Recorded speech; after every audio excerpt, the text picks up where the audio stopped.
أعوذ بالله من الشيطان الرجيم. بسم الله الرحمن الرحيم. فمن أظلم ممن كذب على الله وكذب بالصدق إذ جاءه أليس في جهنم مثوى للكافرين. والذي جاء بالصدق وصدق به أولئك هم المتقون لهم ما يشاءون عند ربهم ذلك جزاء المحسنين ليكفر الله عنهم أسوأ الذي عملوا ويجزيهم أجرهم بأحسن الذي كانوا يعملون.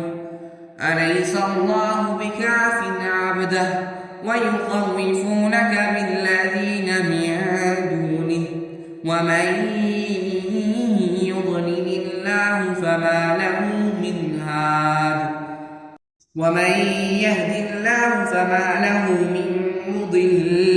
أليس الله بعزيز ذي انتقام.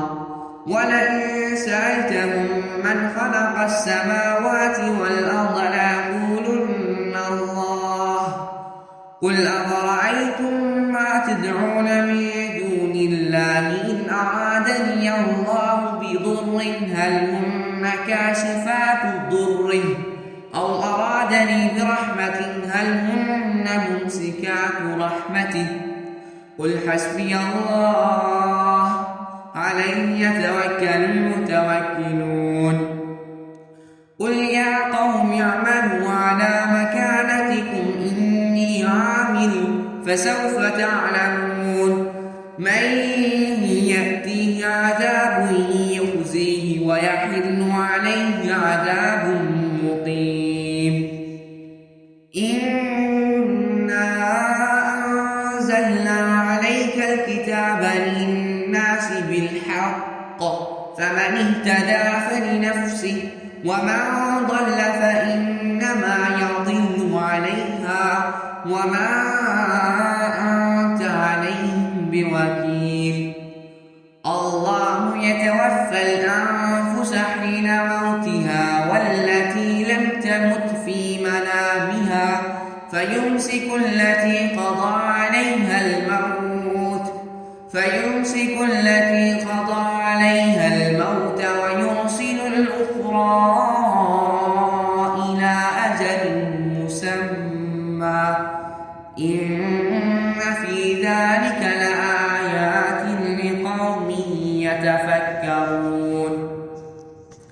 أم اتخذوا من دون الله شفعاء قل أولو كانوا لا يملكون شيئا ولا يعقلون قل لله الشفاعة جميعا له ملك السماوات والأرض ثم إليه ترجعون.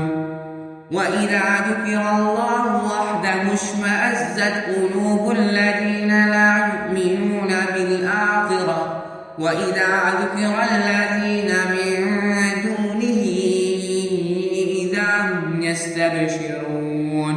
قل اللهم فاطر السماوات والأرض عالم الغيب والشهادة أنت تحكم بين عبادك فيما كانوا فيه يختلفون.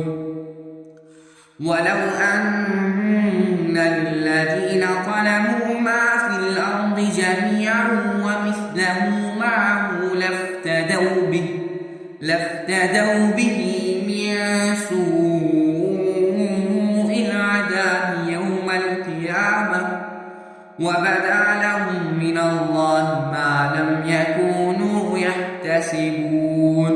صدق الله العظيم. Thanks for watching. Don't forget to like, comment, share and subscribe to Al Wahid channel.